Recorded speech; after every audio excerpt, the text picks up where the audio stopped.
What is up, guys? Welcome back to the Zach and Pat Show. I'm Zach. I'm Pat. This is the show about manhood, fatherhood, entrepreneurship, and the mentality it takes to be successful at those things. And we'll probably sprinkle in some helpful real estate advice, too, because that's what Pat and I do. You know, guys, life can be tough. We can go through some things and struggle at times, but this is the show to let you know that you're not alone. So if you're someone out there going through any of these things, this is the show for you. All right, guys, let's talk about something we all need. High quality, comfortable, stylish clothing that actually holds up in real life. Whether you're grinding at work, hitting the gym, or just hanging out, the Normal brand has you covered.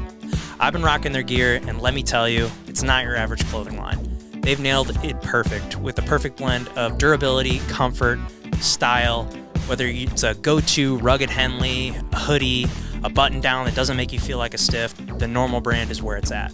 The best part is you can support the show while upgrading your wardrobe. Just hit the link in the description below. Check out their collection. Trust me, once you try it, you'll wonder why you didn't do it sooner. The Normal brand. Made for real life, built to last. Now go check them out. Shout out to our friends over at Captain Beard Co. Guys, if you are looking for beard care products, shampoo, conditioner, body wash, give Captain Beard Co. a try. They have this unbelievable beard butter, balm, oils, and then it smells amazing. Ladies, if you're looking for something for your men as a gift to help with their grooming, check them out. Also, if you guys are looking to just set the mood one night, candles, unbelievably smelling candles, made with all natural ingredients here locally to St. Louis. Give them a shot. Also, while you're there, use the promo code Zach and Pat for 10% off your purchase. Hey there, guys. We really appreciate you checking out the Zach and Pat Show.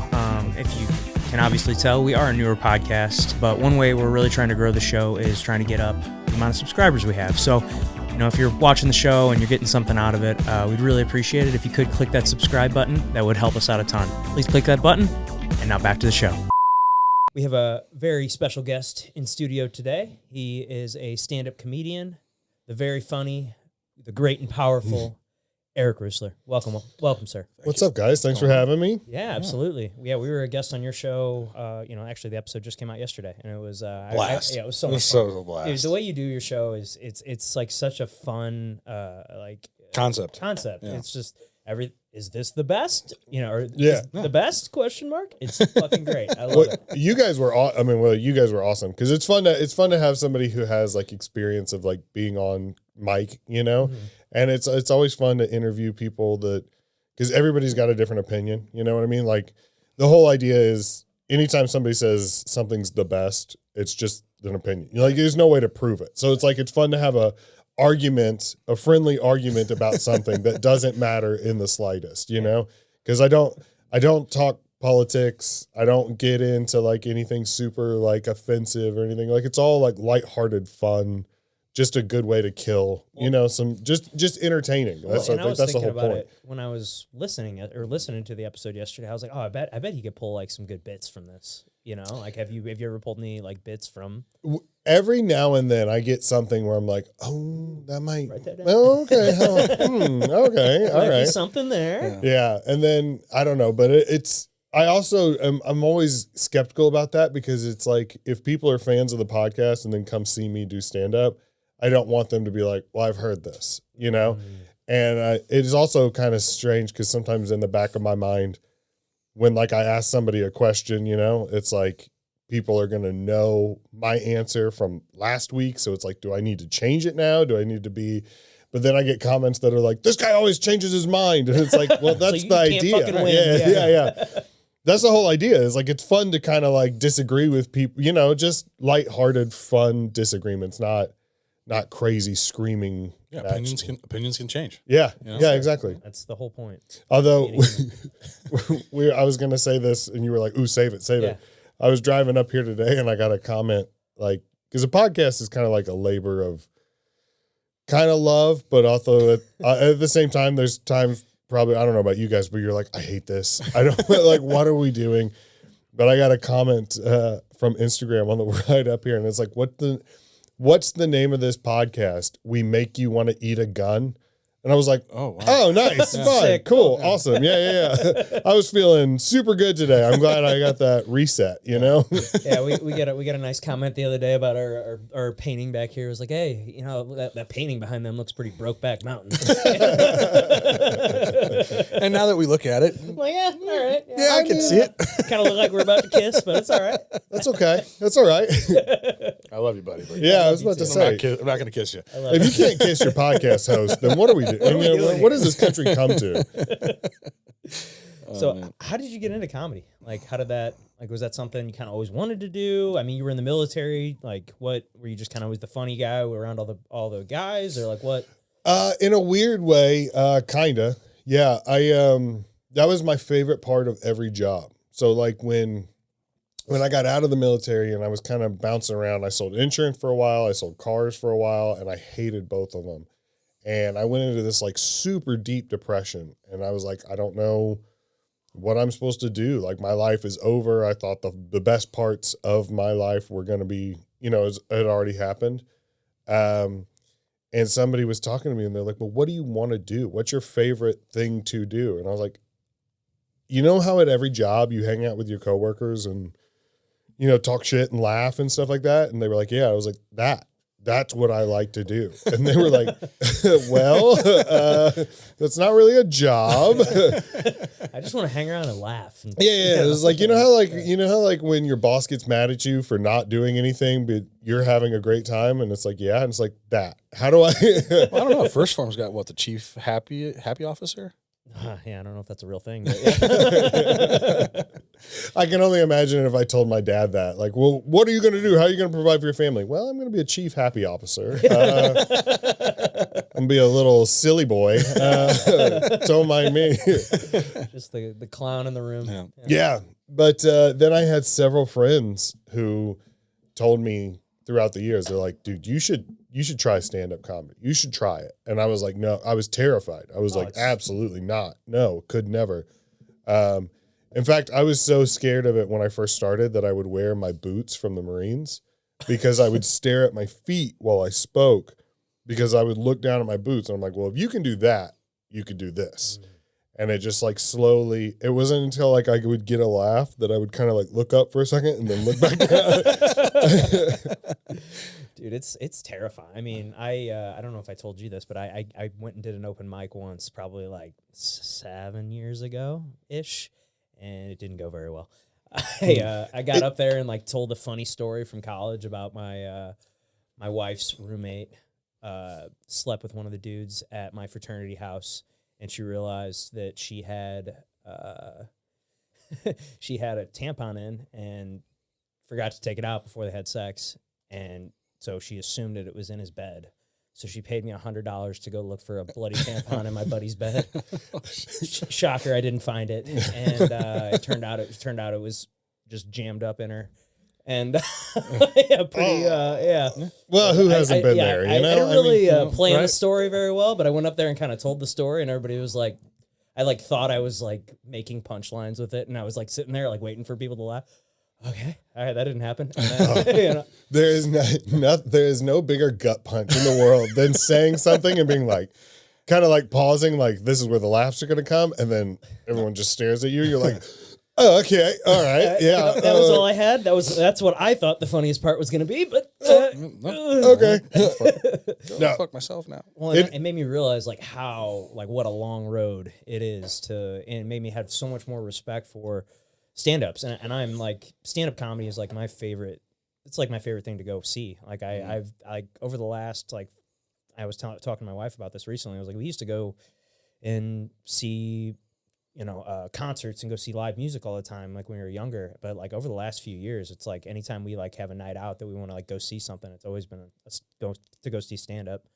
Like that's my favorite thing to go. Yeah, I ran into you last Thursday. Yeah, I love it. It's so good. Like Sam Talent was How was it? hilarious. So funny. Yeah. Dude. Yeah. Oh God. I was dying. He's like one of those, he's like every comic's favorite comic almost, cause it's like, he's in it for the love of the game. Like, I don't know. He writes so much, and he's so quick, and he's so funny. And like, you can tell he's smart because of like the riffs that he would go on, the words the word choices that he would use. You're like, what? You know, like that's so funny. Like, who says that? And I don't know. He's one of the people that I respect the most, probably, is like, oh, okay, this is the next level, you know, and somebody put his 10,000 hours in, you know. Oh, for sure. Yeah, I wonder how long he's been doing it. He's got to be doing it for a long time, right? I think I heard one time that he said he has been doing it since he was like 19, and he's in his 40s now. So yeah, a long time. 20 Yeah. plus years. Yeah. Yeah. Damn. Yeah, because I've heard, I listen to a lot of Rogan. I think he always says like 10 years is like the, like when you kind of really start making your way into it, or kind of finding yourself, or I don't know what he said, but like something along those lines. yeah. Is that something you kind of would subscribe to? Oh yeah. I've heard so many people say, if you've been doing it less than 10 years, you're still new. Yeah, I think he said something like that. Yeah. And there's so many people out there that are like, well, it's really 12, or like, and then you talk to somebody else and it's like, actually it's 15. And so I feel like it is a little bit of depending on the person. Cause there's always those, like every now and then there's a Outlier for sure. somebody who took off overnight, and like everybody says Matt Rife took off. They're like, oh, he took off overnight. And it's like, well, he's also been doing this like 12 years. You just heard about him now, Right. So, cause he was on like Wildin' Out back in, I think it was like 08 or 09 or something like that. And then he became a household name 11 years later. Right. Yeah. And It's like, oh, he just made it. Or he came out of nowhere. It's like, now he's been doing it. You just didn't hear of him. Well, I mean, that's the power of social media. I mean, I feel like, especially during COVID, with not being able to go out and see shows, a lot of people went to TikTok and things like that. And I mean, that's how I came across Matt Rife, was through TikTok. Yeah. Him just doing his crowd work. Well, that's how he kind of blew up. Is he puts out, I think he films like every show, and like always ends up doing a lot of crowd work, and that's what he pulls those clips from. Well, I the think. The thing is, like, I don't even think, and nobody may find this interesting but he doesn't do all that much crowd work. He just does a little bit each show and only puts that out, because like, as a comedian, telling jokes is kind of like a magic trick, where like the first time I say it, you're like, oh, that's awesome, I love it. The second time you're like, oh, that's pretty cool. And then the third time you're like, okay, it's the ace of spades. Right. Yeah, Yes. it's like, okay. So it like loses its power. So he can't put out a joke every night because he has to work on it. He has to tighten it and tweak it. And there's constantly, you're like, my timing, my facial expressions, my tone, my, inflection, body language, like all those things go into it, tweaking. And so if you put it out, then people are like, well, I've heard this. So it's like crowd work is something that's like, oh, this can never happen again. This is a one-off. You know what I mean? Yeah, Yeah, this person's never going to be sitting here again, and it's I'm not going to have this exact person to talk to and riff off of, crowd work. Well, and that was the thing, because he did that special, and he was like, yeah, I think this might be the hardest set I'll ever have to do, is sit here and do crowd work for like an hour. I mean, that would be fucking tough. By the way, if you like crowd work, you really should check out Big J Okerson. Oh, I love Big J. Did you see the thing he just put I out? Yeah, I haven't seen It's it. called On YouTube, right? They, I think. Yeah. He's doing a 2-part. It's like they and them. But he just put it out. It's top tier. I mean, insane. Well, and his whole style is so different from anybody else. He just sits on the stool, and like I feel like nobody else really does that, or he just like doesn't move. He sits up on the stool, just Yeah. propped And up it's like just this, and he holds court. Yeah. You know what I mean? Like, and that's exactly what I wanted to do when I was like bouncing around from job to job. It's like that. How do I do that? How do I, how do I sit there and just have fun with people, And I got lucky. So I live in Cape Girardeau, Missouri, which is 2 hours south of St. Louis. And the closest comedy club was up here. When I first started thinking about doing comedy, I Googled, how far from my house to Memphis and how far from my house to St. Louis. St. Louis was 30 minutes closer. And I was like, well, I guess I'm a St. Louis comedian now. That was, because I was like, okay, 2 hours, and I'm willing to drive up and back. There wasn't anything in Paducah?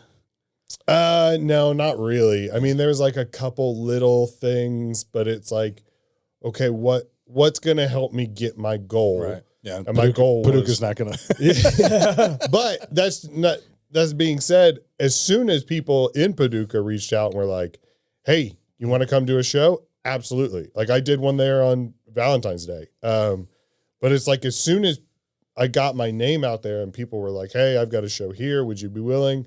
Yeah, I was hitting up all of the Dexter, Missouri VFW and the Quinlan, Missouri American Legion and the Eagles Lodge in, Breeze, Illinois or whatever. Like you're just hitting up all these random spots. Like anyone that's like, yeah, we'll give you $5 to come talk for 10 minutes. And you're like, awesome. I'm going to get paid. I'm a professional. I'm a professional comedian.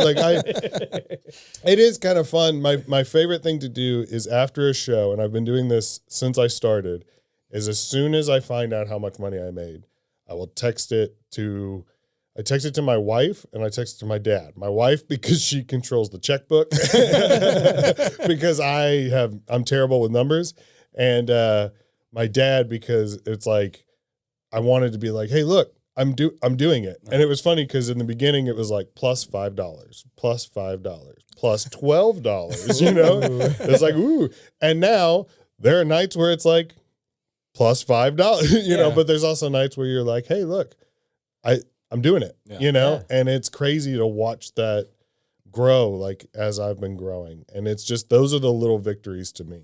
So have you had a day job throughout this, through this, or how does that work? So right after I started, there was a comedy club that opened up in my hometown, which I was like, I mean, I'm a religious person. So to me, that was like, that's a miracle. The fact that this opened up 6 months after I started doing stand-up comedy, and it's a very small town. Cape Girardeau is like 30,000 people or something like that. So for most of it are college kids. Yeah, right. Yeah. So every summer it drops down to 20,000 people. It's insane, and it's just like the fact that opened up and the timing of it and everything was like a miracle almost. And so I started working there, and I was working the door, and I was working as like the semi-manager or whatever. And I was doing that the whole time. But no, other than that, so when I got out of the military, sorry, I don't know if it's this, but I'm all over the place right now. No, you're fine. New tonics, baby. Yeah, man. New tonic. Yeah. Good old Cognizin, just like mom used to make, Not an energy drink. Not the world's first productivity drink. It's so crazy about it. Yeah. This is pretty cool. Anyway, you get sponsored by them for his shows. It's like, just chug one, but then put the greatest sets on ever. Yeah. Now when I got out of the military in 2016, and then in 2018, I was deemed 100% disabled. So I get a disability check, and that's actually, it caused me to go into like a deep depression, because I was like, oh, I'm broken. I'm done, and it's made me feel like I was no good to anybody anymore. And then I had an epiphany one day that it's like, no, dude, you got a winning lottery ticket. Go do what you want. You don't have to do everything else. Like all of these other comics, I have like the deepest respect for, because they go out, they do sets, they do shows, and you don't get done till 1 a.m. And that's if you're like cutting it short, and then wake up at 5 and go sweep up, a high school, or go work, deliver mail or something like that. And it's like, that's crazy to me. And then people look at me and they're like, well, you're a disabled veteran, blah, blah, blah. And I was like, yeah, but I also got to sleep until 8 today. It was pretty good. I don't know. So. No, you mentioned being a Marine. Like, how does a mindset translate to the chaos of stand-up comedy? Because it sounds pretty chaotic with all the late nights, travel, all of that stuff. Well, actually, I mean, late nights, travel, that a lot of that, it kind of translates because, you know, there's so many times in the Marines where it's like, hey, you're on post tonight for the next 6 hours, 8 hours. And you're like, well, but it's 1 a.m. And it's like, well, okay. Yeah. And so you're like, all right. So there's just like, you just see things. I don't know. I always see things as like, this is a task. It has to get done. It doesn't matter if it sucks. It doesn't matter if it's fun. It doesn't matter. It has to get done. So you just do it. And there are times where, yeah, I bitch and moan and I don't want to drive to Paducah and, you know, whatever. And then I get there and I'm like, yeah, I really do want to drive to Paducah. I really enjoyed doing this. I'm glad I did it. I drove to Cincinnati and back one night, which is like 6.5 hours. That's a hike. I did it for 5 minutes of stage time and no pay. And it was like an audition. And because somebody was like, hey, if you want, come try out. And I was like, yeah, absolutely. So I drove up, I did it, and then I turned around and drove back. And driving back, you're like, this is a long drive. But also, I wouldn't want to do anything else. So it's like I'm going 100% in, you know? Yeah. Damn, dude. That's crazy. And like, it just, so how long have you been doing stand-up now? Almost 7 years. I'm about to hit 7 years. Wow. So for almost 7 years, how often are you in St. Louis? Are you driving up here pretty much every day? Yeah. So in the beginning, I would drive up, do my sets, turn around, drive home. And I did that my goal was 7 to 10 sets a week. I could usually get that in like 4 or 5 days. So 4 or 5 days of driving up and back.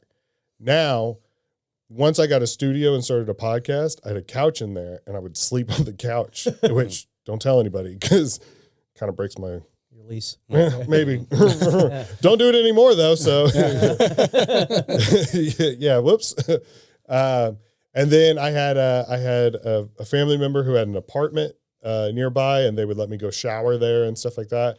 And then after a while, I convinced them like, hey, can I just be on the lease and I'll kick you some money and then I can stay there? Because they treated it as like a second home. They treated it as like they would come up for Cardinals games and they would come up for special events and concerts and stuff like that. And so I talked my way onto the lease.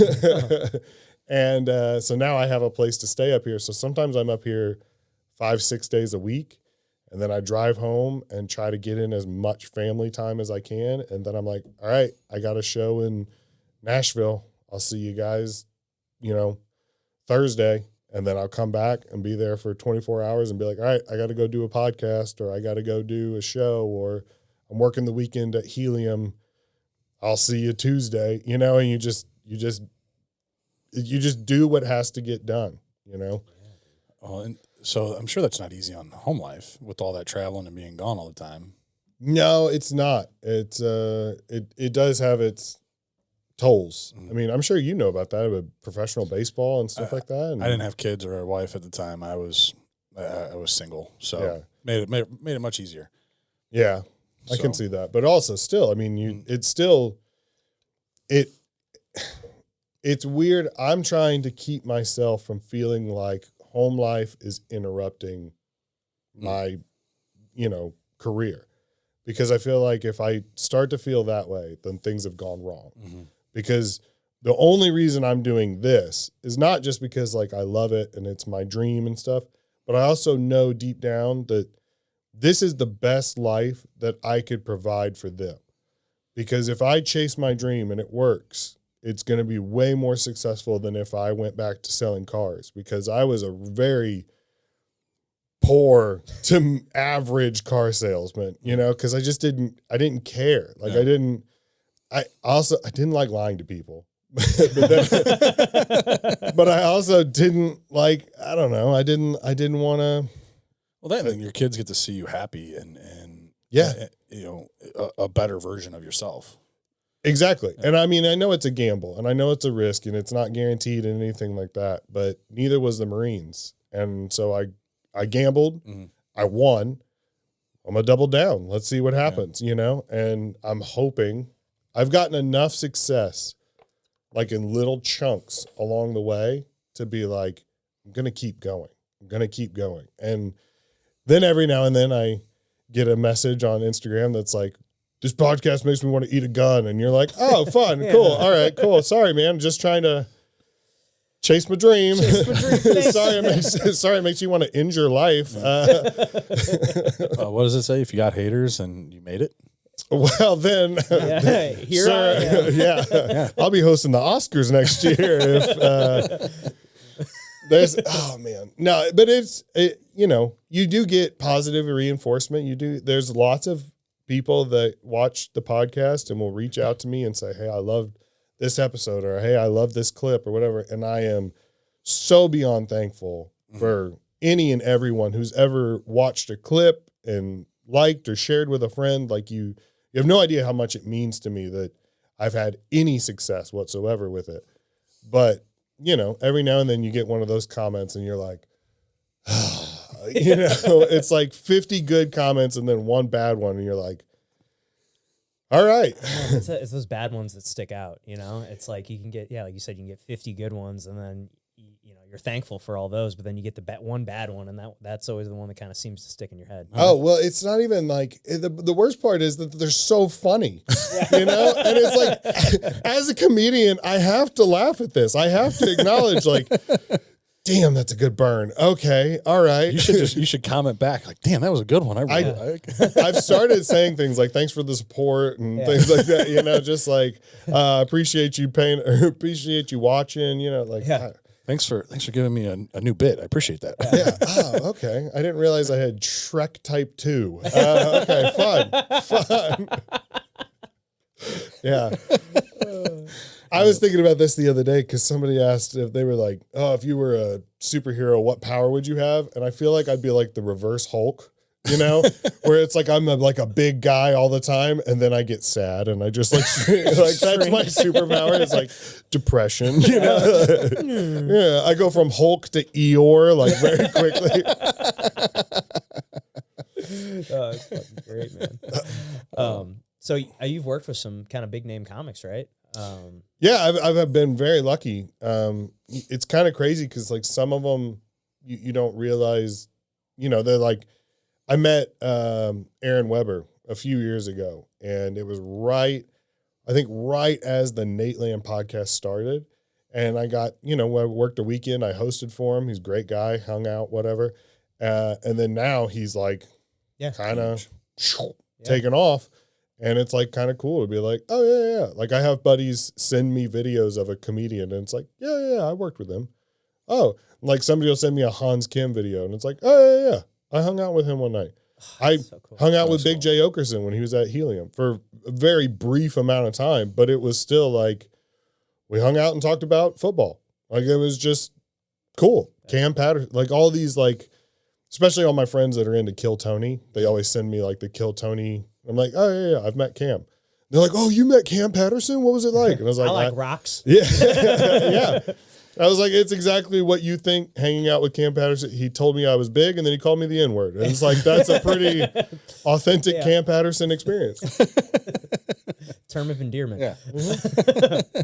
And so is there anybody that you think's like surprised you the most or given you any good pieces of advice that you've worked with? Like any of the, like the bigger name guys? George Wallace, who, if you're not a huge comedy fan, you might not know who George Wallace is, but he's been famous. He's been doing it for 50 years. You know, he's been on a million movies and TV shows and stuff like that. But he was so cool and so nice and so like complimentary and stuff like that in the green room, which sometimes you get with you get partnered up with a headliner and you're like, well, this is going to be a long weekend. You know, they're like, don't talk to me. Don't look at me. Don't, you know. How often does that happen? Not very often. Yeah. I would say 98% of people that come through a comedy club are cool dudes who are just like, yeah, let's have fun. This is going to be a great show, blah, blah, blah, blah. You know, and then every now and then you get somebody and you're like, okay, this is going to be a long 3 days. Yeah. But no, George Wallace was so crazy, so awesome. And it was cool because he's somebody my parents knew. So like I took a picture and sent it to him and they were like, you met George Wallace? And like, yeah. He said I was funny. They're like, oh, that's so awesome. He did a show at Helium, sold out. He made someone in the crowd laugh so hard, they fell out of their chair and hit their head. And it became like a kind of thing where like they had to get the lights up. Paramedics came, took them out on the stretcher, blah, blah, blah, blah. And at the time, we didn't know what happened. And somebody was like, I think she died. Like, I think she, and so I went back in the green room and I was like, hey, I think that lady passed away. And he just goes, that's 7. He's like, when I get to 10, I'm quitting. Like, I was like, what? Turns out she was fine. She just had like low blood sugar and was laughing so hard she fell. And thankfully she's okay and recovered. But it's so funny that I was like, you literally killed. And he's like, well, that's 7. Oh, God, that's awesome. great. Holy shit. Oh, man. So starting a business in entertainment sounds pretty insane. What's been the biggest holy shit moment so far? COVID. Yeah. Makes 2 years after I started comedy, it just stopped. Everything just shut down. And it's like, I went from, it was still pretty much a hobby at that point, but also, your whole goal is get better. 7 to 10 sets a week, 5 nights a week, going. And then all of a sudden everything's closed and you're not like, they shut down comedy clubs for a really long time. And then when they opened them up, there was crazy like seating situations and, you had to wear a mask and then you had to cover the microphone and then they put up like plexiglass and they were like trying all these different things. And it was so bad. Like, it was just like, plus people didn't want to go out, Right. Yeah. and it shut down every open mic. There was one comedy club in O'Fallon, Missouri that was like, be cool. Like they were like, hey, we've been told we're not supposed to be open, but we're open. Yeah. And it was like, and that was, that was fun, but it was 2.5 hours away from my house and it was only once a week. And so you'd sign up online Monday mornings and sometimes you wouldn't get on the list and I would drive up anyway because I'm like, who knows? First of all, comics are very emotional people. So it's like it gets cloudy out and people are like, oh, I have seasonal depression. And then they stay home, which not to make fun of people with depression because I suffer from it too. But it's like, I also get jealous sometimes when people are like, oh, I have seasonal depression. It's like, well, he's part-time. Yeah. It's like, I'm sorry, your mental disability is like on and off. Like mine puts in 80 hours a week. You know what I mean? Like, I'm not, Oh man! So have you dealt with any sort of like, I mean, obviously cancel culture, people are a lot more sensitive, nowadays. Have you ever like kind of dealt with anything like that? Not really. It's really not, especially in St. Louis. St. Louis is such a great city for comedy because it is a deeply red state, but St. Louis is kind of like a blue city. But so it's like a real purple area and you can go to different neighborhoods here and try out the same joke in front of different crowds and you just tweak it a little bit, And so like if I have a joke that, well, first of all, I don't ever try to do anything offensive. I don't like to swear on stage. In fact, so I record every set. Every time I swear on stage, I make myself do 31 push-ups because when I was in the Marines, I was in 3rd Battalion, 1st Marines. So it's like if you screwed up, you would have to do 31 push-ups. So now when I listen back to my set, I'm like, oh, I said shit. You get down and like, you're just like, it's just like a discipline thing. Man, I'd be screwed. Yeah. I'd have the most ripped chest in all of comedy. Yeah, you think I'd look better with it. It's like, oh wow, he must be really good at not swearing. No, but there's every now and then you get somebody come up to you and be like, hey, what was that you said? Because like you try out a joke and you try out, a certain wording and you're like, oh, I can see how that makes it sound kind of bad. Let me try it this way. And then it's like, oh, okay. So like, I do shows. I've done shows where I'm the only white person in the entire room, and I love doing that because I love testing out the material and being like, oh, does it work here? Does it work in the Grove, which is the kind of gay neighborhood. Yeah. I don't know if you can say that. I was like, I'm like, cancel culture isn't bad. The gays, no, but those are the most supportive crowds, honestly. And Well, very inclusive. yeah, because people want to have fun. People like online, everyone's offended, but out in the real world, most people realize like, oh, okay, this is just a joke, or like, hey, this is coming from a place of like lighthearted fun, and it's okay to like take little jabs at people, that for the most part, I think everybody's, they just want to have a good time, Now, I mean, I have seen people go up and be like, say the most vile things ever, and then people get offended and they're like, why are they attacking me? It's like, well, because I also want to attack you, and it has nothing to do with my lifestyle choices at all. Speaking of wild, what's the wildest show you've done, or like a heckler moment that you've experienced? Oh man, that's well, one of the biggest like gut checks in the world was I did a show at the Funny Bone one time, and Yakov Smirnoff showed up. I don't know who that is. He was a really big comic in the 80s and 90s. He's from Russia. His last name is Smirnoff. Yeah, his name is Yakov Smirnoff. He's Yakov Smirnoff. Yeah. He's kind of like a comedy legend, and he's a great guy, awesome guy. But he showed up at the Funny Bone one night and just said, "Hey, can I go do 10 minutes? I'm trying out this new bit I want to work out." And they were like, "Well, yeah, because I mean, his painting is like on the wall at the Funny Bone. Like he's one of the legends, Sure. And they were like, "Well, absolutely." So he goes right in front of me, and I don't know he's there. I don't recognize him. You. He was wearing a baseball cap, and he's not super tall. And so I'm like, who's this guy standing next to me, And the host is on stage, and I'm thinking he's getting ready to bring me up. And he goes, "Ladies and gentlemen, we have a special guest for you tonight. He is a comedy legend. Please welcome Yakov Smirnoff," like that. And I started taking 2 steps, and I was like, wait, that's not my name. and it was like when he was like, "He's a comedy legend," I was like, well, that's nice. Thanks, Andy. That's so cool. Like that. And he goes up and just destroys for 10, 12 minutes or whatever. And the audience that night was, I'd say, mostly middle-aged, 50 to 60. So like they were his fan group, like when he was big, they were like our age. And so when they announce his name, the crowd just goes nuts. He gets off Weren't stage. expecting him either. Yeah. Yeah. Because it's just a surprise, which happens a lot at comedy clubs. You have no idea. Like sometimes people are just like, "Hey, I'm in town. Could I do something?" You're like, Yeah, please. "Yeah, Absolutely. please, absolutely." And so he gets off stage, and the host goes, "Guys, give it up one more time for Yakov Smirnoff."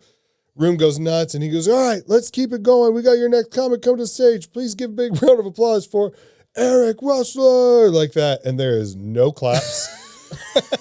It is so dead silent. And as I'm walking to the stage, I just hear someone from the back go, "Who?" And I was like, "Okay, fun. Okay, cool. All right. Dig myself out of this hole. Yeah. Like, right. Who am I? Yeah. What am I doing with my life right now? Yeah. So that's probably like, that was the biggest, because it's like when someone heckles, most of the time they're drunk. So they're like, and you're like, "What did you say?" And then they don't want to repeat it. And it's just like a weird, like, okay, we just pulled the e-brake for a second. And now we're going back. All right, let's keep going, But then when somebody says something like that, you're like, "Oh, okay, yeah. Ooh, gut punch. All right, fun." Do you have any like planned bits for when somebody heckles? Like just shit you have stored up? Not say I say not really, but I feel like if I was thinking about it longer, I'd probably have like a couple things to be like, "Oh, here's a tool to deal with this situation, or here's something to deal with this." But I also try to be like, as I have a set of like, I'm going to do these jokes tonight, but how we get to each joke could change, or sometimes you just got to be like fluid in the moment, because if somebody yells something out and you're not expecting it or like you're not ready to deal with it, it's like clunky and people were like, oh, that's weird. He didn't acknowledge what just happened. And you're like, He must have not heard her.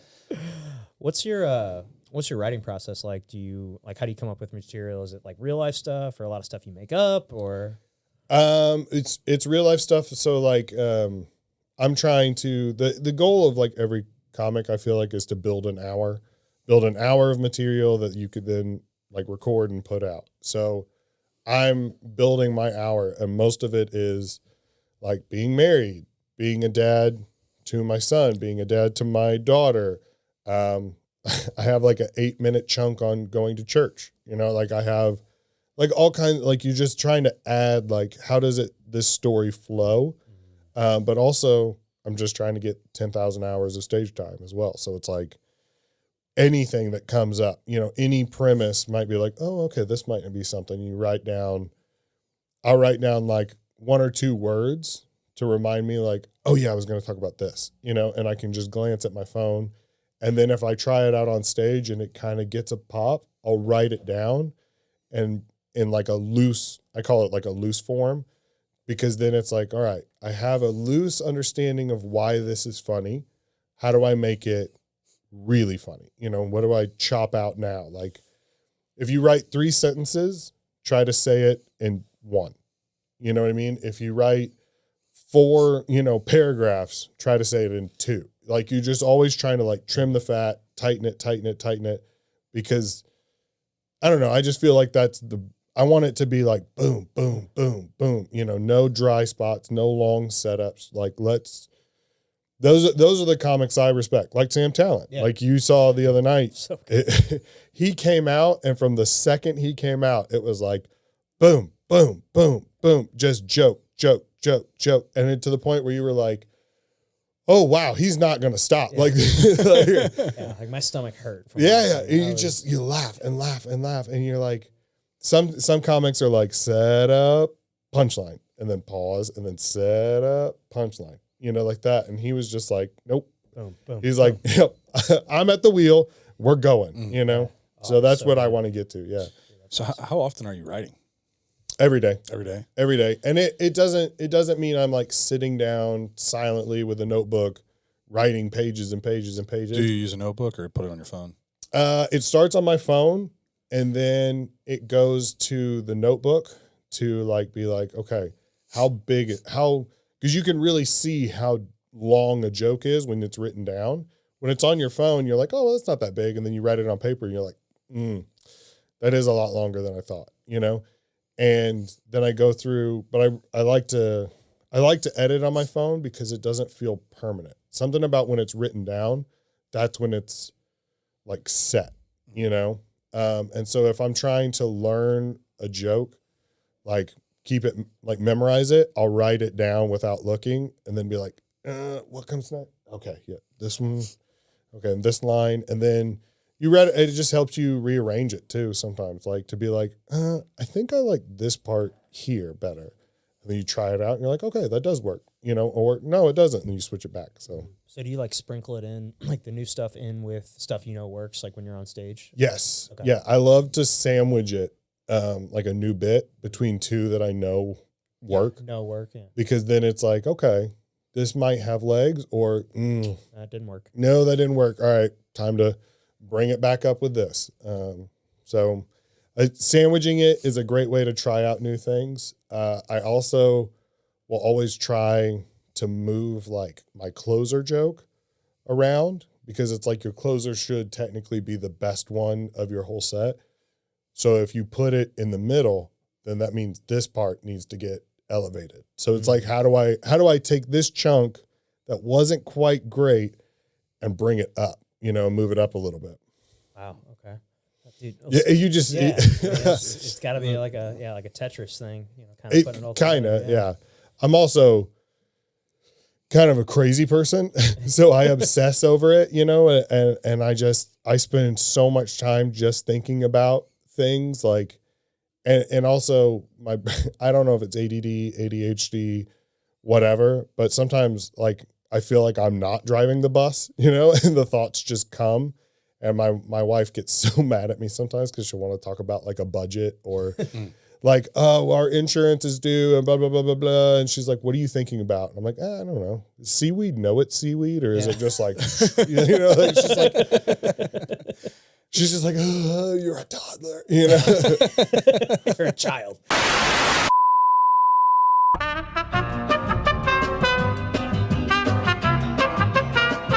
Hey guys, thanks for following along. We appreciate all your guys' support and following us and subscribing to our show.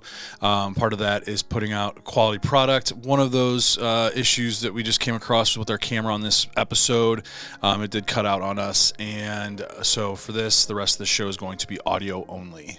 Yeah, so sorry about that, guys. You know, we try to do our best, but we were just lost in the conversation and didn't catch it turn off on us. So we're unable to correct that. But you know, for those of you watching on YouTube, it's going to be audio only from here on out. Now back to the show.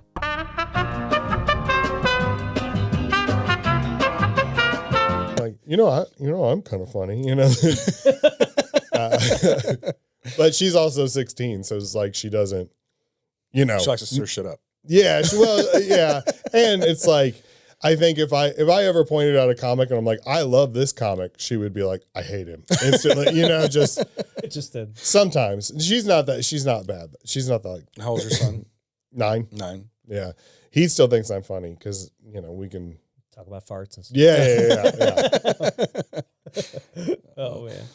Well, now do you think? I mean, obviously, comedy can get pretty personal. But do you think? You think humor is more about honesty or skillful deception? I think it's honesty, because, I mean, you can tell a story and tweak it, you know, and be like, okay, did this really happen? And it's like, no, it was 2 separate stories and I put it into one. And I don't consider that deception. I just consider it like, okay, I'm trying to, first of all, the goal is laughter, you know? So it's like this, I think if I put these 2 together, it's going to make you laugh than if I was like, one day I did this and then another day I did this. Let's condense it, you know? But also I just think that honesty, people can see through lies. Like, I don't know about you guys, but sometimes I feel like when someone's lying to me, I kind of get this like weird, like buzzy feeling almost. And it's just like something you're saying is not right. Like something is you're lying to me and I don't know why. So I try to be as honest as possible. When I talk about my family, first of all, when I talk about my wife, when I talk about my kids, I'm never making fun of them. I'm making fun of me not knowing how to react to them because I don't ever want something to come out that would embarrass my kids, you know, especially because today, the age of TikTok, Instagram, YouTube, everything. It'll get back to them. Yeah, it'll get back to them. Like my daughter tells me all the time that she'll walk down the hall and she'll see people on their phone and they're watching one of my videos from my podcast. That's cool. And sometimes she's like, yeah, I was walking down the hall and so Billy, whatever, was watching one of your videos. And I was like, oh yeah, did he like it? And she goes, nah, he said it was the dumbest thing he's ever seen. I was like, oh, cool. Cool, thanks. So it's nothing like it's one thing to, at least they're calling me a loser. You know, It's not like they're walking, yeah, Dad, my friend saw your video and they called me an idiot. It's like, no, they called you an idiot. You know? It's like, oh, okay, well, good. I'm glad you had a good day. Yeah. Glad school was good today. Yeah, okay, cool, fun. Yeah. Well, sometimes I think about, I mean, it's one of the cool parts about having a podcast is sometimes I think about this as like kind of like a time capsule, like that I look back at like, oh man, like it would have been really cool to see my dad when he was in his, you know, early to mid 30s, you know, sitting around and talking for hours and hours, you know, and kind of getting his perspective. And, you know, I look at that, I was like, oh, you know, in 10 years, 15 years when my kids, I'm sure, you know, I would hope YouTube's still a thing then. Yeah. But they could go back and, you know, watch hours and hours and hours. You know, I always think like if something were to ever happen to me, you know, and I got into a car accident tomorrow, right? You know, my 3-year-old son could go back and I'm like, hey man, here's a couple hundred, you know, here's 100 episodes of your dad talking for, you know, an hour and a half each. Kind of a cool concept. It is a cool concept. It is a very cool thing. And one of the great things is that like I've had my wife and kids on my podcast. Oh, really? And yeah, we've done a couple episodes together, and it's like once every 9 months or so, I'll be like, hey, you guys want to come do one? And they're like, yeah, sure, we'll come. And we make a night of it, and That's fun. and it is fun because it's like timestamps of our family life. And there was one of the first episodes I ever did was with my son, just a solo episode, and he was probably 7, maybe 6 at the time, actually. And it's crazy because it's like he's little and he's got like a little boy haircut and little boy clothes, and we talk about dinosaurs and What's the best dinosaur? yeah, exactly. Yeah, Parasaurolophus. Well, especially the way you do your show, it could be fun for kids to do. Right. You know, like Yeah, bring it's up just- whatever. Yeah. What's the best chip? What's the best? It's funny because I make slides and I put them on a screen, and I set them up for all kinds of different comics and mostly business owners and stuff like that. But every now and then, I change the slides around.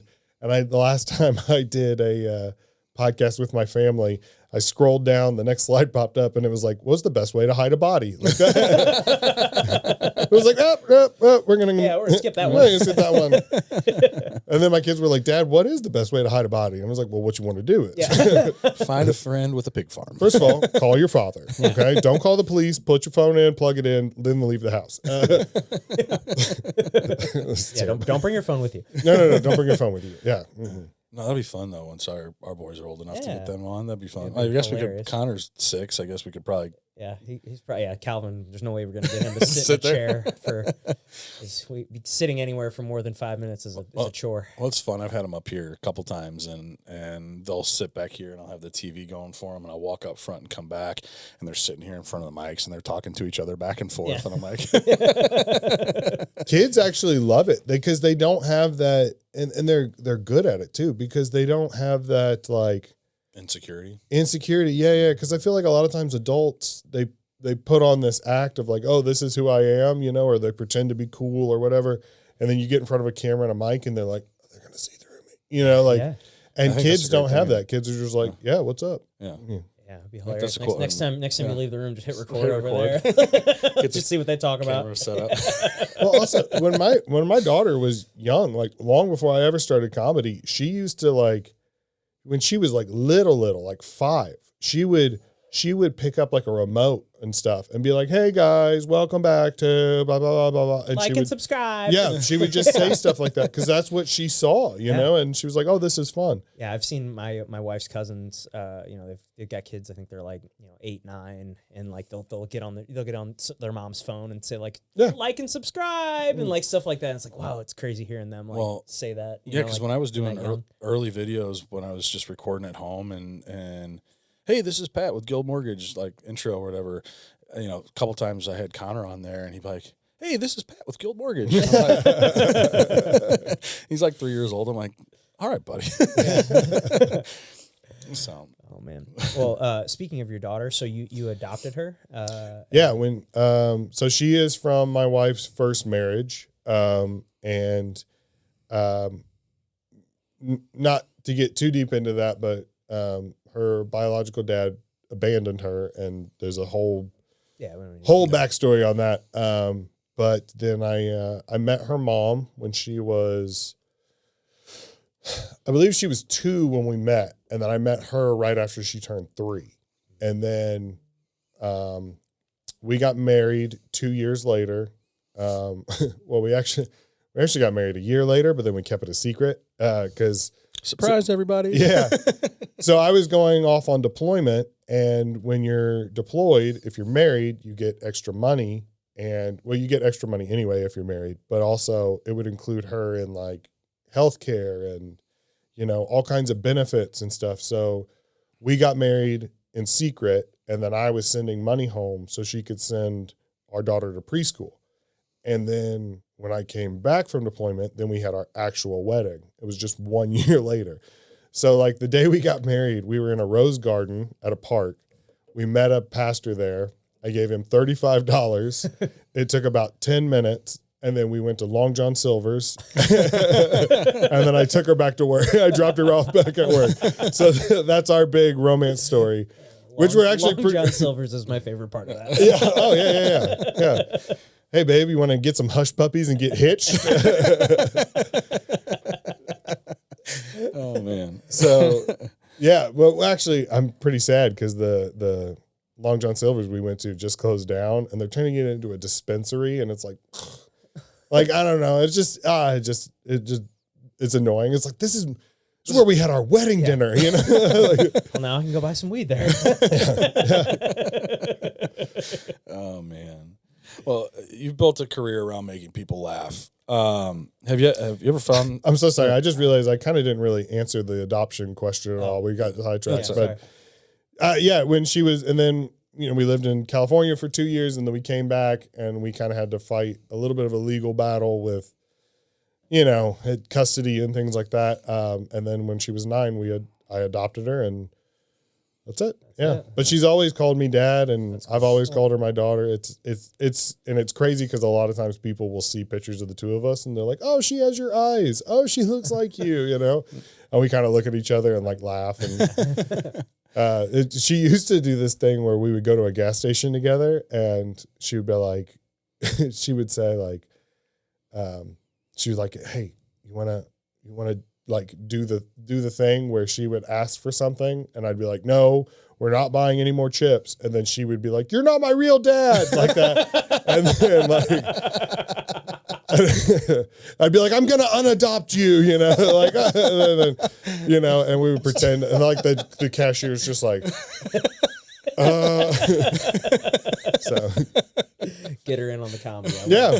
No, that's great. Oh, that's awesome.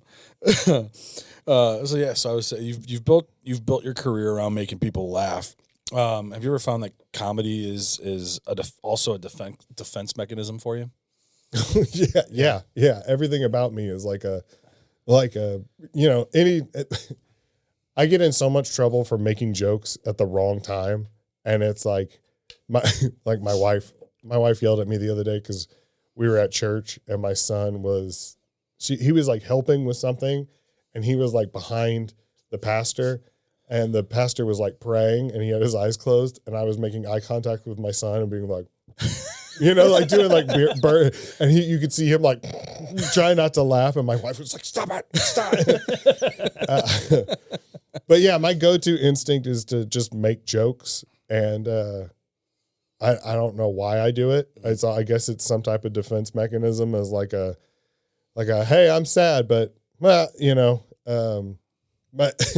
actually, the first time I ever got in trouble for saying a joke was I went to a private Christian school, like kindergarten through 5th grade, and in 1st grade, my grandfather like fell. He had like a stroke. And so when I went to school and they were like, "Oh, do we have any prayer requests today?" I was like, "Oh, I do. My grandpa fell, and they think he had a like stroke. And I did like the rowing motion, you know what I mean? And a room full of 1st graders crushed, absolutely. And I was like, "Oh, okay, this is a good one." Well, unfortunately, he passed away. And so like 2 hours later, my dad came and picked me up. We go back to my grandmother's house. We're all sitting there. Everybody's sad. My aunt comes running in the room because this is before cell phones. And she's like, "What happened? What happened?" And I'm like, Oh, here it is. "Here we go." And I was like, "They think he had a stroke. And I do it again. And I got to maybe the 2nd or 3rd one. And my mom was like, "No," like that, and like jumped up and like grabbed me and ran. She's like, "Why'd you say that?" And I was like, "I thought it was funny." It killed in front of the first Yeah. grade. I was like, "He killed like grandpa." Oh my God, that's great. So, what would you say your perspective is on success? Do you measure it in laughs, legacy, or something else? I just recently started doing this and holding myself accountable to who and where was I at this time last year? Because if I try to hold myself to like when I came in, I was looking at your studio and I'm like, man, I could be doing more. And I started to like,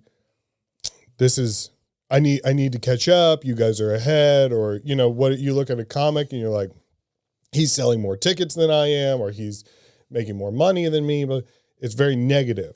And I try to like stop doing that and being like, yes, but this time last year, I was only getting paid $20 a show, but now this year it's this, or last year, this time last March, I had 3 shows, 3 paid gigs the entire month. Now I have 16, and it's like, I'm going to try to hold myself to the standard of, like, this is how I should measure success is look what it used to be. Look where you are now. Keep going. You know what I mean? Dude, I love that. That's awesome. Because I'm sure you guys see it. Sorry. Oh, 100%. Yeah. It's you played baseball. I'm sure was there tons of that, like in the locker room? Did you ever do that? Or were you trying to be like, this is me, this is where I'm at, this is where I was, or did you be like, oh, this guy has more home runs or this guy? I mean, yeah, there's always that comparison because you're always trying to push, baseball is weird because, yeah, you're playing on a team sport, but in pro ball, you're fighting for 25 positions in the big leagues. So there's guys that were rooting for other guys to fail. So that's kind of kind of how that worked. It wasn't so much comparison and like where I'm at now versus where they are. It was more like, guys would be like, oh, I hope this guy fails so I can just go out and be mediocre and just do enough to get by instead of getting better. I was never like that. There was one time towards the end of my career where, they had just signed this new pitcher in the first round of that year. Mm-hmm. And he could have been a first rounder as a position player too. The guy was just a stud, made it to the big leagues for a long time. And they were rushing him through the minor league system as a pitcher to kind of keep him from, because he wanted to hit. And they're like, well, you're going to make it to the big leagues faster as a pitcher. And so they were rushing him through the system, which, you're normally, you're spending a year at each level. And I mean, they rushed him through four levels real quick, and they bumped him to AA before they bumped me up. And I was like, this is bullshit. I'm like, that was one of the few times, because I bailed his ass out a few times when he pitched. But yeah, I mean, it was like, man, if I threw as hard as he did, or if I would be there, but that was about the most of that. That's crazy, because that reminds me of the military a lot. I mean, and comedy. Like, you'll see people who get opportunities and you're like, what? Yeah. How did they get that? Or whatever. Or guys in the military get promoted ahead of you and you're like, he's an alcoholic. Like, what? And then you realize, like, yeah, but I guess there's things that I could be doing differently. Right. Like, and then that was one of the biggest realizations I had when I got out of the military, was that, like, I didn't put in the effort. Like, I knew, like, I would do what I had to do, but I never did above and beyond. And then I realized, like, oh, that's what it takes. Like, that's who moves up. The people who put in the extra work, the people who are dedicated to this are the ones that move up. The ones that are like, I'm here because I have to be, like, you're going to stay where you're at. And that's a big mindset that I took into comedy, of like, you do what you have to so you can do what you want to. Yeah. I think that's just like a success mindset in general, no matter what field it is. I mean, you kind of have to go above and beyond to be exceptional at anything. Right. Yeah, and we've said it multiple times on the show, the thief of joy is comparison, or comparison is the thief of joy. Yeah. But yeah, I mean, that we can sit here because there's, we got a buddy that started a podcast after us and he's crushing it. Mm-hmm. And, we could sit here and be like, well, why aren't we doing that? But we're focusing on what we got and what we're doing and going on from there. So speaking of somebody who started a podcast after you, Yakov Smirnoff, who we just talked about, he started a podcast. And when he was talking about it, he called Helium, was like, hey, do you know any comedians that run a podcast? I have some questions or whatever. So they called me. They were like, hey, we know you have a podcast. Do you want to come talk to this guy? And I was like, sure. And then I get there and it's Yakov. And I was like, oh, okay. And so I was just explaining to him, like, well, you want to do this and you kind of want to stay away from doing stuff like this. And okay, that's a good idea. You might try to chop up into segments or do this, or, these microphones are better than these microphones. And you should really get if you can, get an editor, get somebody who can help you produce and stuff. And, he was very, very friendly, very receptive, very everything. He's like, yeah, I'm going to start here in a few weeks. That was 3-4 months ago. His podcast gets like 150,000 downloads an episode or something like that. Like, and his Instagram is taken off and he didn't have it 6 months ago. But also, he put in all that work for years, and years and years. Before podcasts and Instagram and social media were even a thing. Right. So it's like, if I compare myself to that, I'm going to be like, ugh, how did he do that so quickly? But I'm not realizing he's literally from the Soviet Union and had to immigrate to the United States, learn English, like he did so much work before I was even born. So it's like, I can't really compare myself to him, and there's a lot. Every day 6 new podcasts pop up with people who are more successful than me. Right. And is that it takes off. Six podcasts a day? I'm sure it's something like that. It wouldn't surprise me at all, but I've heard that there are more podcasts in America than citizens. Oh shit. Yeah. They say that there's average about 3 podcasts. Well, because the thing is, like, they don't ever count it once it goes inactive. So it's like you put out 1 episode. That's a podcast. That's a podcast, And they said that if you have a podcast that makes it past 25 episodes, you're in the top 1% or whatever. Yeah, we did a whole episode on that. Yeah, like when we really? hit that number and we're like, we made it. And that was the thing, is like we hit it in like 2 months because we were doing so many episodes and we're like, wait, what? Like we're in the top 1% of. I'm like, wow, that's pretty cool. Yeah. I mean, all right, let's keep going. That's the whole, I think that's the whole key to, like, not key, but it's one of the keys to being successful with a podcast is just being consistent. Just like anything else though. just like exercise, just like, whatever it is, your career, you have to be consistent. Like otherwise if you're not showing up every single day, every single week, if you're only putting out, 1 episode, every 3 weeks, and then you fall off, you don't put one out for another, 2 months. And then it's like, you're not going to grow that following unless you have, some following outside of that. That's what I think. Yeah. And it's the effort you put in behind the camera, not just in front of the camera. Because like this, I don't know about you guys, but to me, this is the fun part. This is the part I love. Yes. It's as soon as we cut, as soon as, whatever, then it's, okay, the lighting was a little off, time to tweak that. Or I need to make new graphics. Or how do I make this better? Let's chop it up into segments, or let's include some comments, or let's do that. It's constant tweaking and emailing, and every little thing is spending $60 on a new cable because this one doesn't work anymore, or readjusting the furniture, or doing all this. It's like, that's when it becomes like, okay, this is what it takes to, honestly, like for us, I not gonna speak for Zach on this, but that's all like part of the process.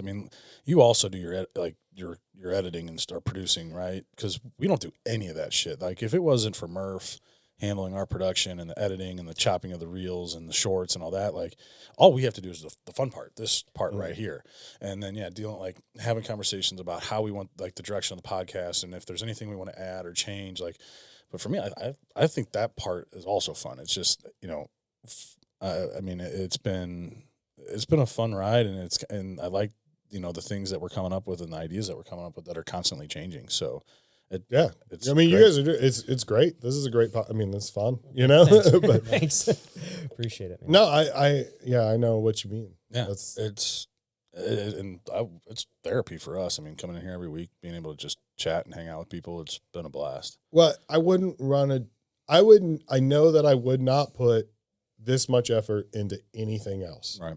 And it's like, even the things that are annoying of like, hey, I need to go rearrange the lights or buy a new cable or do this or do that. I'm like, okay, well, at least I'm not selling insurance, or at least I'm not on deployment right now. So it's like, I think I can go buy an XLR cable today. I guess. Yeah. All right. How many times did you go on deployment? Twice. No. Twice. Yep. Where'd you go? So my first deployment, I was, we were an expeditionary unit. We were technically raiders, which then that term got adopted into the Marine Corps Special Forces.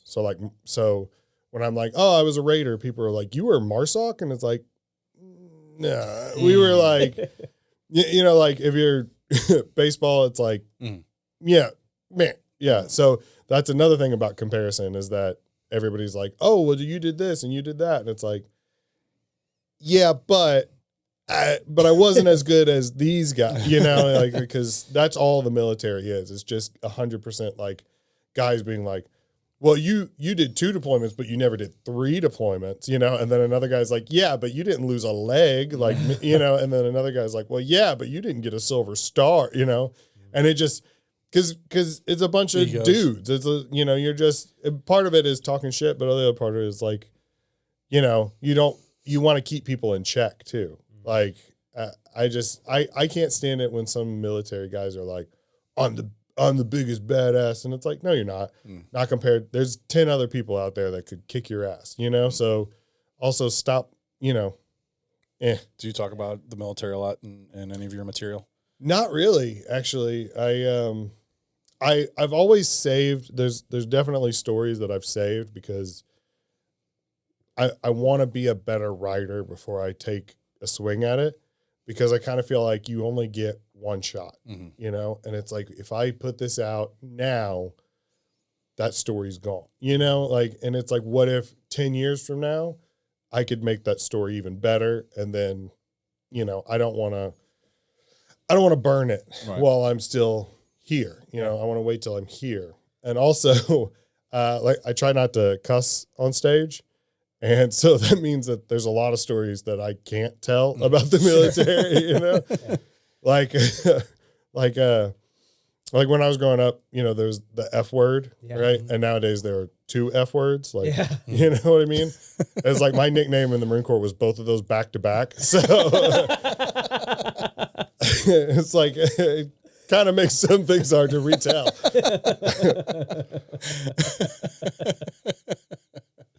Oh, man. And so you've been doing this for almost 7 years. If you had to go back and talk to Eric from 7 years ago when he was getting started, what would you do anything differently, or would you tell him like, hey man, don't do this, like avoid this, or do this?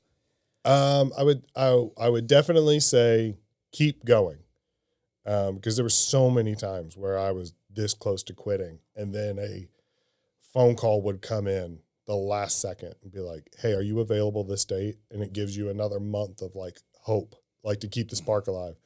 But I would just reiterate, keep going. It gets better. It's gonna keep getting better. You're gonna be okay. Cause it was super scary in the very beginning. A wife, 2 kids.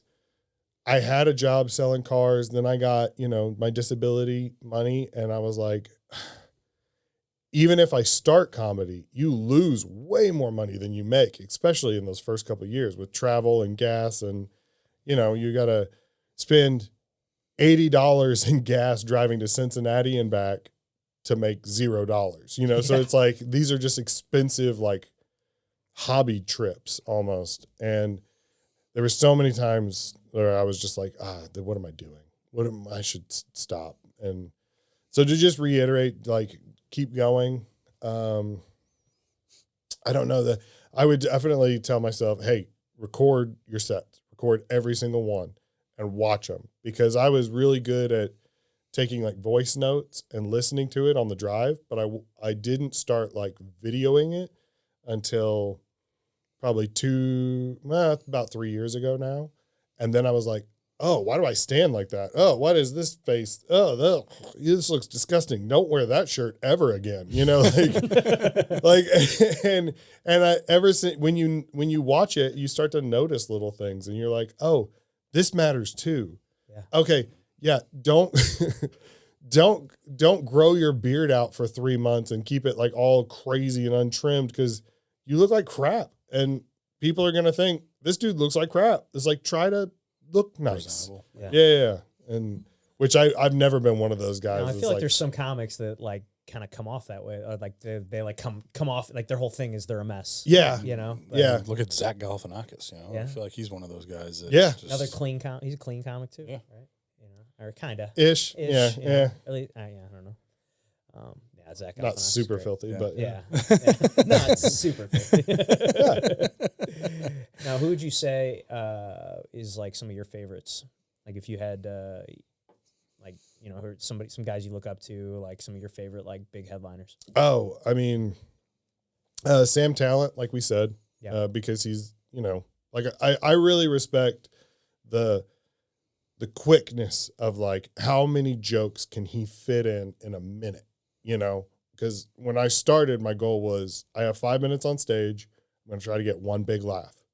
And I got one big laugh. And then I'm like, okay, now I need to get 2. And then you break it down and you're like, now I need to get 4. Now I need to get, and now I'm at the point where it's like every 15 seconds, there needs to be a laugh.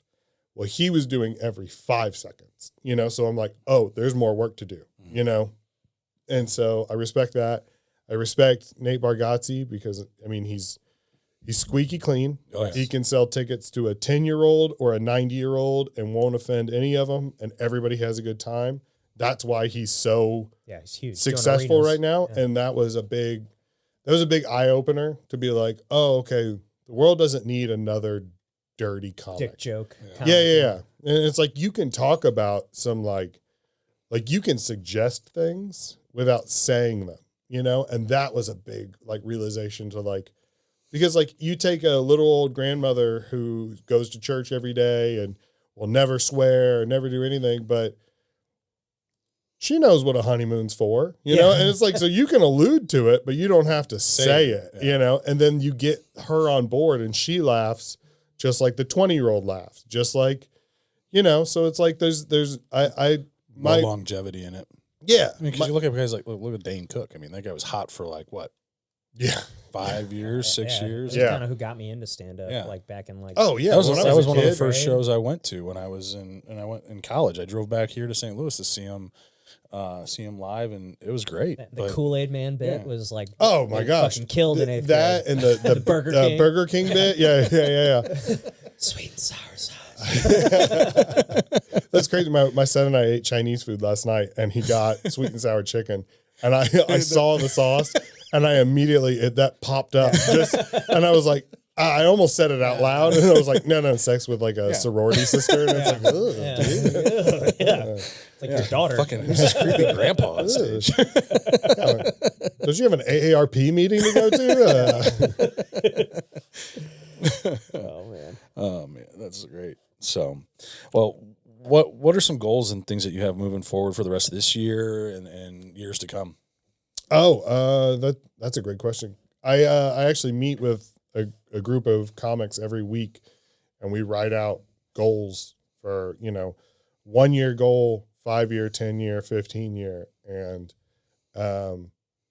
like for goal for this year is to put on and produce several different comedy shows, like all around the cities, like, kind of like we did here at Adventure Unknown a few months ago.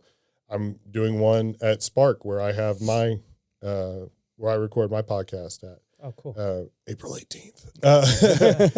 It's going to be fun. And like we got Katie's Pizza catering it, and we'll have drinks and stuff like that, but it'll be a fun show. I booked comics that I like. So hopefully people will want to come out and see it. And then send us the details on that, and we'll go. yeah, That, absolutely. Yeah. we'll Yeah. post it on here. The flyer is getting made probably as we speak. So as soon as I get it, I'll send it to you. You said April 18th?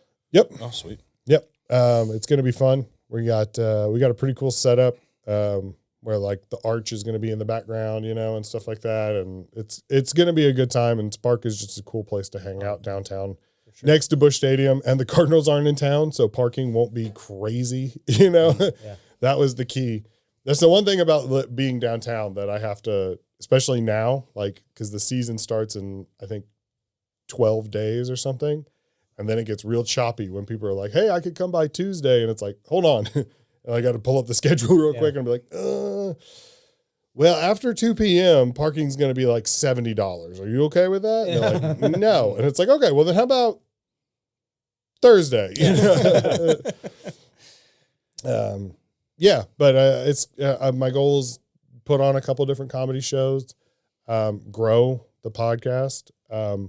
I've got a couple comedian buddies that I want. They're helping me kind of like grow mine, and I'm helping them start a podcast. And so a year from now, one of my goals is to have like 3 different podcasts that I'm helping produce, like mine and 2 others. And then, all the way up to 20 years from now, I want to sell out Busch Stadium. Like I want to do a comedy show festival with comedians, musicians, whatever, in Busch Stadium. And the first time I ever said that out loud, like everybody I said it to started laughing. And I was like, yeah, it's funny, but I want to do it. Yeah. You got to You know what I mean? put it out there, man. Otherwise, it's Yeah. like, And it's 20 years from now. Big And if ass it takes goals, me man. 25 years, okay. Still a If win. it takes me 10 years, okay. But I still want to, the fact that I want to do it, that's the important part. And so it's like, how do I get to that stage? All right. Well, we start here and we just stepping stones.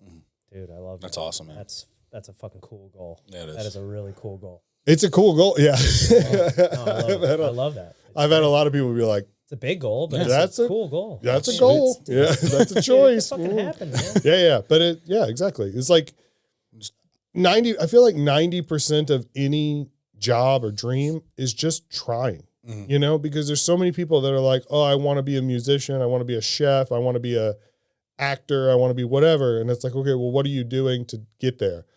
Well, nothing. I could. Step one's but go buy the fucking guitar, dude. Right. Yeah. You know, like- Step one, Google like music shop, acting class, whatever. Just try it. Just try. And you'd be crazy. It's crazy to see, like, you just put in the effort and it happened, and I mean, everybody has their own trajectory for success, but it's also like you're not a failure until you quit, like, do you know how many times I've gone on stage and just bombed and been like, oh, I suck. I'm not a good comedian. Oh, this sucked, whatever.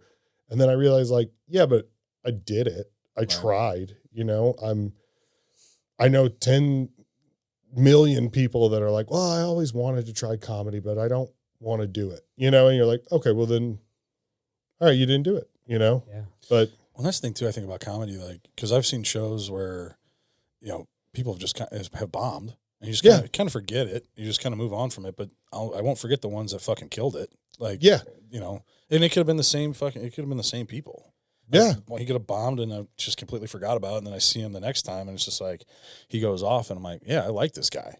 Well, there's so many. I mean, I've done shows before where, like, I bombed and people come up to you afterwards and they're like, hey, it was great. And you're like, no, it was terrible. What are you talking about? I like, this joke didn't work. This joke, in my head, I'm doing that. But people are like, yeah, it was good. Because they're just like, they don't care as much as I do about it. And also, like you said, nobody else is going to pay that much attention to it. Like, you're not going to think about it on the drive home. Like, man, that guy sucked. That guy was terrible. But he's driving home like, I suck. I'm terrible. So just, you got to get up there and do it again, try it again. Do the thing. Yeah. Do the thing. Yeah. That's it. Yeah. Do the thing. I love that. I love that. That's That's like awesome. one of my favorite lines. All right, Eric, it was a blast having you on Dude, here, man. thank you today. so much I for really having me on appreciate here. it. Yeah, thanks for coming on, This man. was great. It was a lot of fun. Everybody go check out Eric's podcast. It's called The Best. Yep. On YouTube, Spotify. Yeah. At ER Comedy on all social media, except for Facebook. It's my name, Eric Rueseler. And then YouTube, Spotify for the podcast. And You said every Wednesday night. every Wednesday night, I do a show at Smasham's Burger Bar on Morgan Ford, 3169 Morgan Ford. We play bingo. It's like we hand out bingo cards, and each one of them has like a different subject in it. And if a comic on stage talks about that subject, you cross it off. Oh, You that's get a bingo. You get either one free drink or a free order of fries, whichever one you want. It's just kind of a fun way to keep people engaged and keep watching. If you don't mind, when does this come? This will be out on Tuesday. Yeah, next actually. Tuesday. Tuesday. Okay. On March 22nd and 23rd, I will be with my good buddy Will O'Donnell. On the 22nd, we'll be in Louisiana, Missouri. And then on the 23rd, we'll be at the Funny Bone. We're doing a show for, it's like a heroes benefit. I think it's like a veteran sponsored show where the tickets go to a charity. He just said, hey, would you want to be on this hero show? And I was like, absolutely, and then March 29th, I'll be at Max Bar. I've got a showcase there with a couple really great comics. And then, like I said, April 18th at Spark. Sweet. Yeah. Thank you so Yeah. much. Yeah, man. Well, we like to end it with one last question. Game. We call it the Tombstone game. So here lies Eric. What does it say on your tombstone? The hood's been talking about him.